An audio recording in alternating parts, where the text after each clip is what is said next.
Hi guys, now in the previous episodes we took a look at the different parts of the C2 Proficiency exam and we looked at some ways that you can improve your skills to do as well as possible in each of the parts.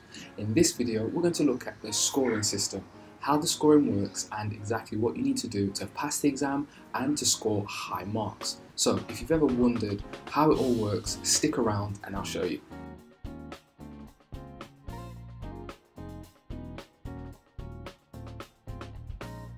Now, all Cambridge exams use a unique Cambridge assessment scale. This scale goes from 0 at the bottom to 230 at the top. And as you work up the scale, you go through the levels. So from A1 to A2 to B1 to B2 to C1, and then at the top you have C2. C2 is in the 200 to 230 range on the scale, so that means that you basically need to score a minimum of 200 Cambridge points to be at a C2 level.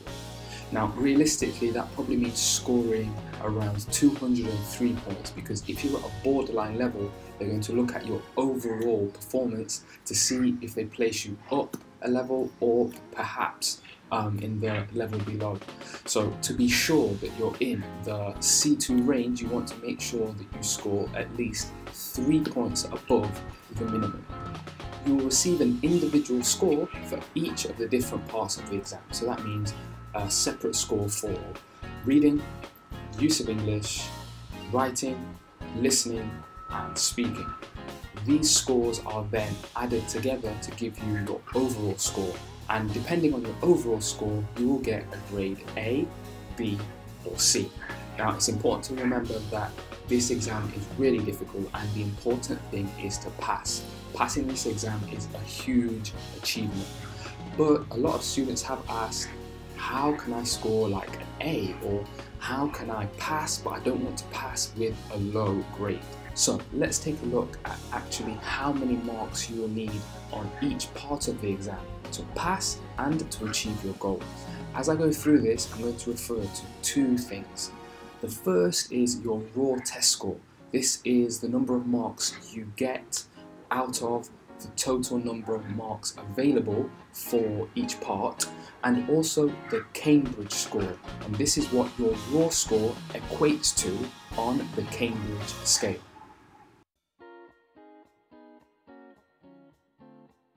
Now for reading, your raw score is out of 44. So if you score 36 out of 44, you're at a grade A. This equates to 220 on the Cambridge scale. If you score 28 out of 44, that means you're at a grade C. This equates to 200 on the Cambridge scale. And if you're somewhere between those two numbers, you're probably at a grade B. So for use of English, your raw score is out of 28. This means that to score an A, you need to get 22 out of 28. This will give you 220 points on the Cambridge scale. If you score 17, you will get 200 points on the Cambridge scale, and this will put you at a C. If you're somewhere between those 2 points, you're at a B. Now for writing, the total number of marks that you can get is 40. So to put you in the A range, you need to score 34 out of 40. This will give you 220 on the Cambridge scale. And to score a C, you need to score 24 out of 40. This will give you 200 points on the Cambridge scale. And again, somewhere between those 2 points, you're probably at a B.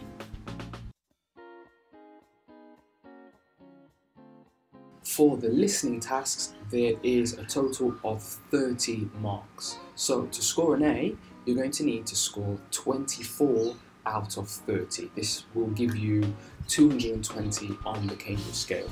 If you score 17 out of 30, you're at a C, which gives you 200 on the Cambridge scale. And somewhere between those 2 points, and you're at a B. Now, the maximum number of marks available for speaking is 75. Yeah, 75 seems like a lot, but let me explain how it works. because what happens is for each of the 5 criteria that you're assessed on, so that is grammatical resource, lexical resource, discourse management, pronunciation and interactive communication, the assessor, this is the examiner who sits and listens to what you have to say, is going to give you a mark out of 5. So that's a mark out of 5 for each of those things. This score is then doubled.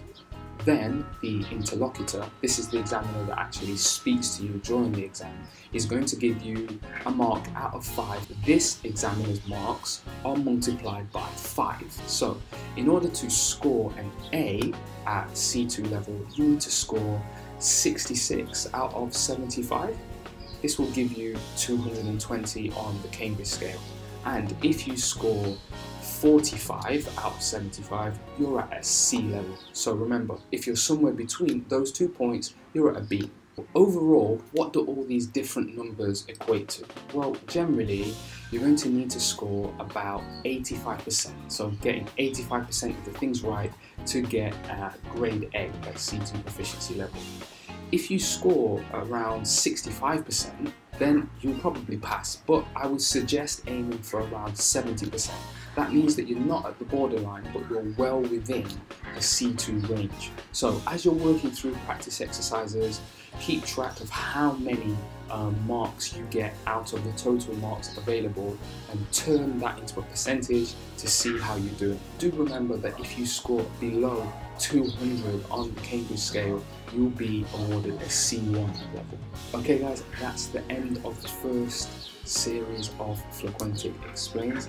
I hope you got something out of this video, and I hope that you got something out of the previous videos too. If you did, please give it a like and subscribe. Keep working hard, keep practicing. If you've got any questions, please let me know, and I look forward to seeing you in the next video.